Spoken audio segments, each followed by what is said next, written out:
I'm Tom Baker, this is Chasing Cars, and today we're going to find out just how much Mazda CX-5 you get for about 40 grand on the road.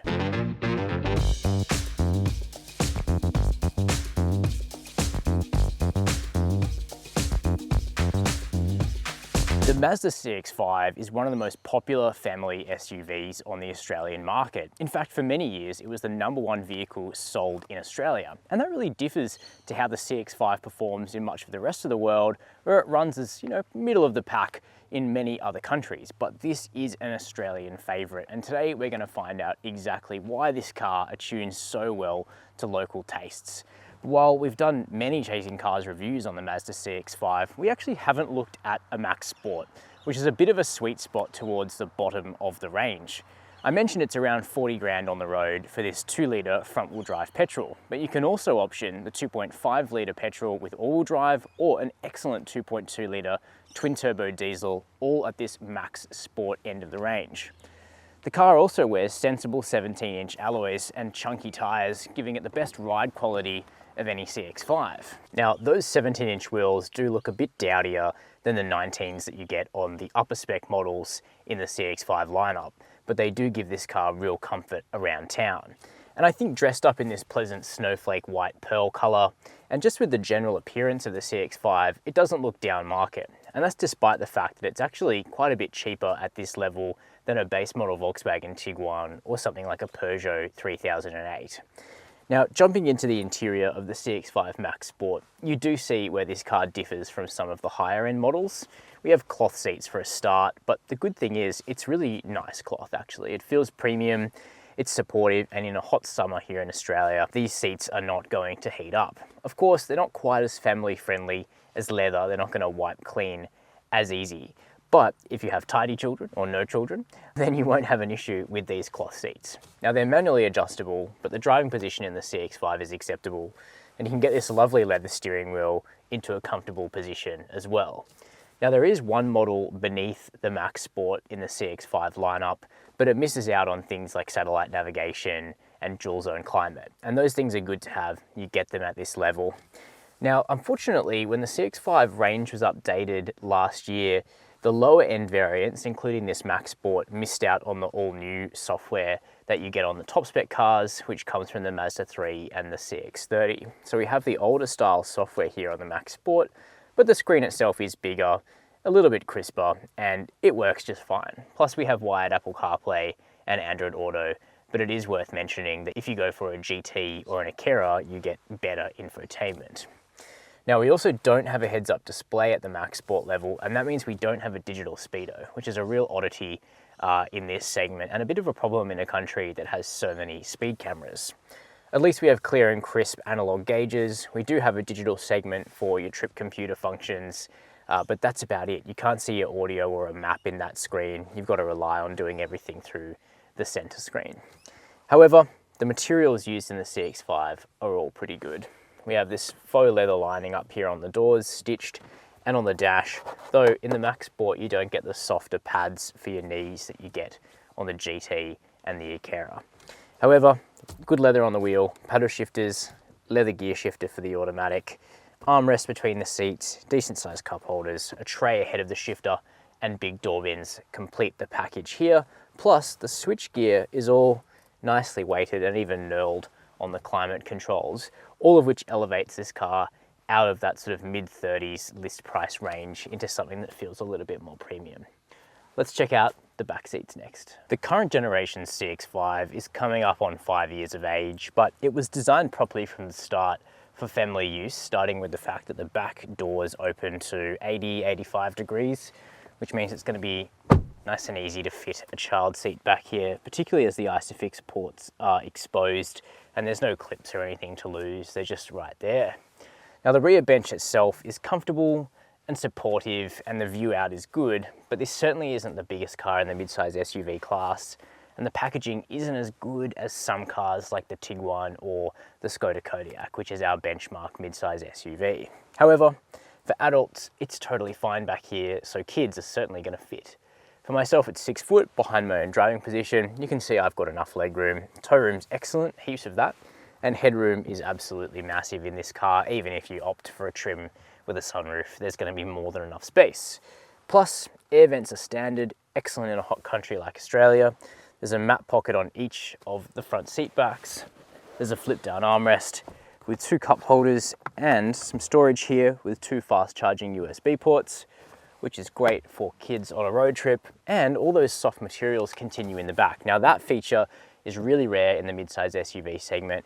And I know some people wonder why we go on and on about it, but if you've got a little one back here, just resting their head against this surface on a long drive, it's just nice that it's a little bit padded and not scratchy plastic.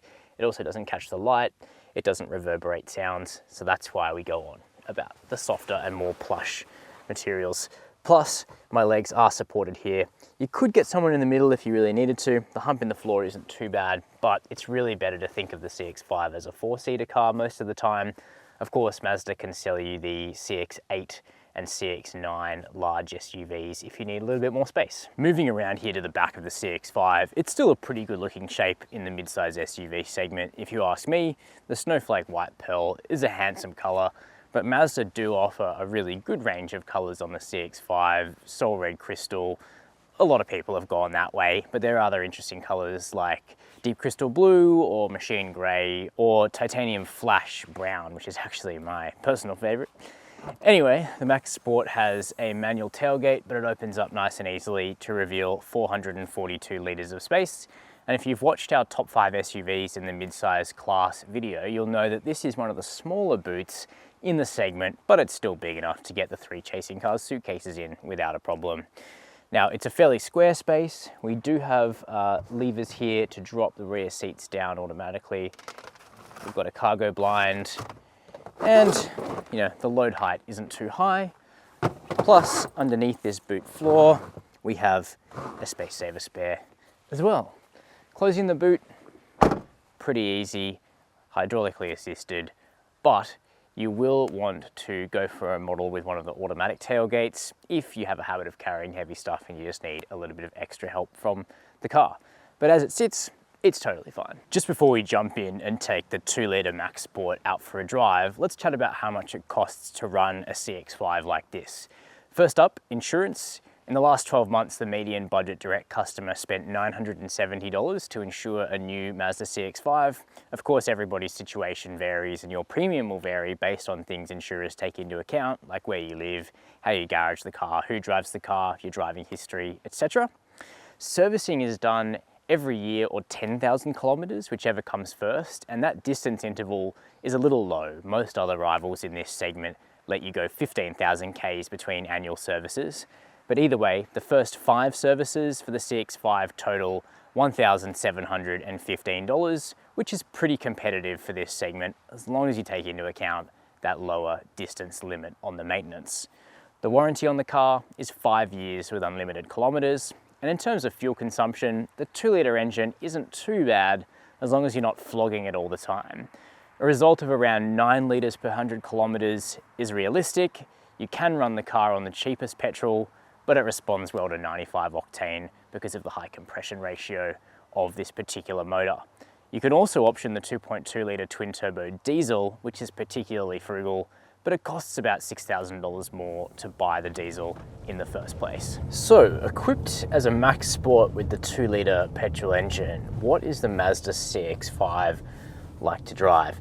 Well, in some ways it's quite different to the CX-5s that I've spent most of my time reviewing, which has been turbo petrol and turbo diesel in nature. But even with this entry-level engine, the CX-5 is still a pretty good drive for a mid-size SUV. Certainly the amount of power on torque on offer isn't massive, and by no stretch of the imagination is a base CX-5 2-litre a fast car. In fact, it's only rated for a 10.6 second 0 to 100 sprint, which at one point in time would have been perfectly normal and acceptable for a family car, but most of these vehicles' rivals will do that in about 8 or 9 seconds now, particularly turbocharged vehicles like a Volkswagen Tiguan 110 TSI.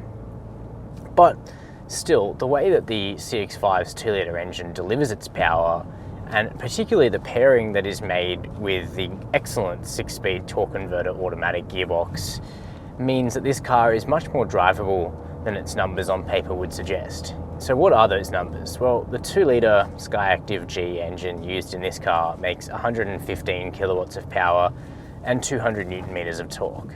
Now, it isn't turbo, it's naturally aspirated, but it is a high compression ratio, and so that torque is made higher up in the rev range than something like a Tiguan or an Escape, but lower than in a base Tucson. And you'll recall from my review of that base Tucson and also Ponch's review of the Tucson 2-litre in Highlander guys, we weren't particularly impressed by either that engine or especially the tuning of the auto gearbox. Here in the base CX-5 though, it's a completely different story. The engine is fizzy and energetic and it loves to rev and it sounds pretty good when it's revved out, and the 6-speed auto is really intelligent. The tune that is in the gearbox means that it's always trying to exploit the best from the engine. It's not afraid to shift down and let the engine rev a bit. It's not always chasing a high gear, always chasing fuel economy. It's trying to strike a decent blend between economy and real world performance. And sometimes that means just having to let this engine sing a little bit. Like I'm coming up to a hill, put my foot down, shifts down to third, just lets it ring out a little bit. And it doesn't sound unpleasant. I think you'd probably agree. It does mean economy is just okay. 9 litres per 100 Ks, as I mentioned, is pretty realistic. The 2.5 litre all-wheel drive petrol, which is an option in this car, makes more power, 140 kilowatts and 252 newton meters. It uses a little more fuel again, but it is quicker. And then the 2.2 litre twin turbo diesel is excellent, but the engine is costly, $6,000 more than this 2 litre. Of course, you get all-wheel drive as standard with the diesel, and it makes a huge amount of torque, 450 newton meters, so more than twice as much pulling power as the car I'm driving now, and it's a really good diesel, refined, quiet, smooth, super economical. So it is worth considering if you do a lot of miles. Now, the ride and handling is a standout of the CX-5. It's something of a driver's SUV and a real quiet achiever. Now, it can be driven around just slowly or smoothly in town and, be rewarding enough. But it's actually when you get it out onto a road like this where a keen driver finds that there is something in this car for them too. Clear steering, a good steering ratio, really nice connection to the front wheels, good body control, but also a chassis that you can really play with and manipulate. Like a lot of Mazdas, there's a little bit of body roll, but the stability control tune is really well done, and smooth but quick inputs are rewarded just by being able to toss the car around, place it on the road really nicely. So if you buy one of these as a family car, but then you get it out on a Saturday morning by yourself after dropping the kids at sport or whatever, there is actually quite a good chassis here to enjoy. Driving position's good too, visibility's good. Just the tuning of some of the safety aids isn't the best. So this car has lane keep assist, which has become more active with a recent update. But it doesn't really guide the car that well. It picks up the lines, but on a country road, it's like it has a mind of its own, pulling you towards one side or the other, so I found myself turning it off. But the CX-5 does have standard AEB across the range, including reversing AEB. Mazda were one of the first to do that across all of their SUVs. We've also got blind spot monitoring, rear cross traffic alert, and adaptive cruise control. Plus a decently large display of the reversing camera, but you have to work your way up the range if you want things like a 360-degree parking camera instead. But, the CX-5 is a pleasant SUV to drive. It's quiet, it's quite energetic. Even in base engine form, it's pretty enjoyable from behind the wheel, certainly more so than many of this car's rivals. So even though it's one of the older options in the segment now, it's still certainly worth considering, even if you don't want to spend up to one of the top models. In this relatively low-end form, it's still very charming. So those are my opinions on the Mazda CX-5 Maxx Sport with the 2-litre petrol engine. To me, this is one of the specifications of CX-5 that makes sense. If you're looking to spend a little bit less on a mid-size SUV, but still get a vehicle that is a really good quality product and that is good to drive and safe, the Maxx Sport with the base 2-litre engine makes a lot of sense because there is value for money here. I wouldn't really invest in sort of the mid-spec models above this, like a Touring, what I would do is if you want to spend more, I would jump up to something like a GT or an Akera with the diesel engine, which is actually my preference of engine in the lineup. You would be spending a lot more on a car like that, but it adds in a whole stack of additional features. So it's either something like this Maxx Sport 2-litre or a high-spec diesel. That's the way I would go in the CX-5 lineup. But I'm keen to know your views. Do you own one of these cars? How's your experience been? Let me know down below in the comments. While you're there, make sure to hit subscribe and the notification bell. And as always, thanks for watching Chasing Cars.